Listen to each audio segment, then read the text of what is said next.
কোন এমপি সাহেব যদি 300 জনের মধ্যে একজন এমপি সাহেব যদি কোরআনে হাত রেখে বলতে পারে আমি চুরি করব না, আমি ডাকাতি করব না, আমার আত্মীয় স্বজনকে আমি কোন জায়গায় বসাবো না, সে যে দলের হোক, আমি আমার নমিনেশন পেপার ছিঁড়ে এই তার জুতা টানবো। বাংলাদেশের যে আসনের এমপি হোক, আমি যদি এমপি হতে পারি, আমি কাউকে চেয়ারম্যান, মেম্বার, ওই যে কাউন্সিলর, ওই এটাকে কি বলে মেয়র, এগুলো বানানোর আমার দরকার নাই, কোনো সুযোগ নাই।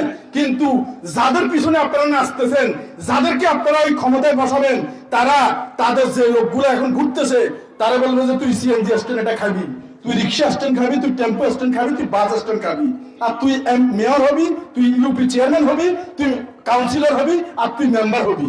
এজন্য তারা টাকা ঢালতেছে আর নাচতেছে। আমাদের ট্যাক্সের টাকায় এই সংসদ চলে, এই সরকারি লোক সব চলে, রাষ্ট্রীয় সকল প্রশাসন চলে। আপনারা যারা এখানে বসে আছেন, আপনাদের ঘামের টাকায়, ট্যাক্সের টাকায়, আপনারা দোকান থেকে এই এক বোতল পানি কিনলেও এখান থেকে ট্যাক্স পায় সরকারে, এই টাকা দিয়ে সরকার চলে।